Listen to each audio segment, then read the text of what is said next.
जोंनि एजुकेशन पलिसिया जोबोद स्ट्रं जों बेखौ लानानै आवगायगासिनो बड'लेण्डनि बाहेराव जिखिनि बर' गामिफोर दङ बेखिनियाव लानानै बे काउन्सिला खौसेथि बर' सुबुं आफादनि गुथि बोसोरसालिया जथुम्माया सानथामनि हाबाफारिजों गुवाहाटी नोगोरमानि शंकरदेव कलाक्षेत्रआव जागासिनो दङ।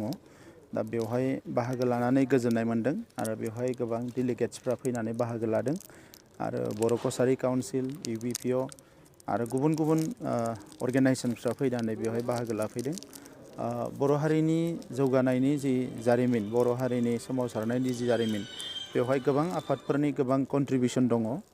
दा दिनै बर' कसारी जि काउन्सिल दानाय जादों बिनि थाखाय UBPOआ खामानि मावबोदों आरो बर' कसारी काउन्सिल BTR एखे माने खनसेयावनो 2020आव एकर्डआ जादों आरो बिनि उनाव दायो बड'लेण्डनि बाहेराव जिखिनि बर' गामिफोर दङ बेखिनियाव लानानै बे काउन्सिला जोनोम जादों आरो बे काउन्सिलाव जिखिनि जोङो पावार फांसनफोरखौ मोननो हादों बेजों बर' हारिनि सोरगिदिं जौगानायनि खामानिफोरखौ मावनांगोन। दा बेनि थाखायनो जोङो बयबो खौसेयै जोङो साननांगोन आरो मावनांगोन। बर' हारिया थांनाय 40 बोसोराव गोबां रोखोमनि सोमावसारबोदों, बायदिसिना थासारिजों मोगा मोगि जादों, गोबां सुबुङा मुंख्लंबो जादों। दा दिनै बे गासैबो थासारिखौ बुजिनानै नैबे समाव हारि दानायनि मोनसे एजेन्डाखौ जोङो लानानै थांनांगोन।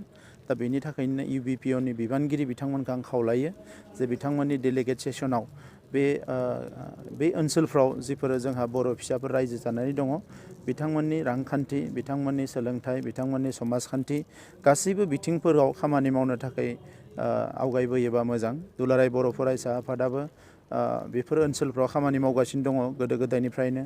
बर' थुनलाइ आफादाबो मावगासिनो दङ। दा बर'नि जायफोर आफादफोर खौसे जानानै बर' हारिनि जौगानायनि थाखाय खामानि मावनो थाखाय आं बयखौबो खावलायो।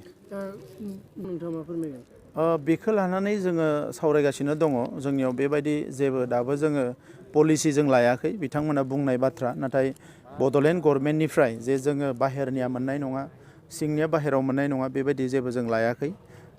खोथाया जाहैबाय मा जे बर' बिजोङाव जेबो उसुबिदा गैया, नाथाय गुबुन बिजोंफ्रावबो जेला जेनेरेलाइज खालामनानै होयो माखासे ओनसोलनि मानसिफ्रा कम्पिट खालामनो हाया। दा नंखायनो जों जोबोद कसियासलि बेखौ नायनांगोन, बोरै खालामोबा जोंनि मानसिया लाब जागोन जाया बेखौ नायै नायैसो जों आवगायनांगोन। दा नंखायनो जिफोर जेनेरेलाइज पलिसि आसामनि बेजों जोङो साननानै जोङो हानाय नङा, मानोना दाबो जोङो एसे फावसायनानै दङ। ओंखायनो बेखौ जोङो गोबां जिनिसखौ कम्पेयार खालामजाया। दा दिनैनि समाव जोंनि एजुकेशन पलिसिया जोबोद स्ट्रं, जों बेखौ लानानै आवगायगासिनो दङ। जेनेरेलाइज पलिसि आसामनि बेजों जोङो साननानै जोङो हानाय नङा, मानोना दाबो जोङो एसे फावसायनानै दङ।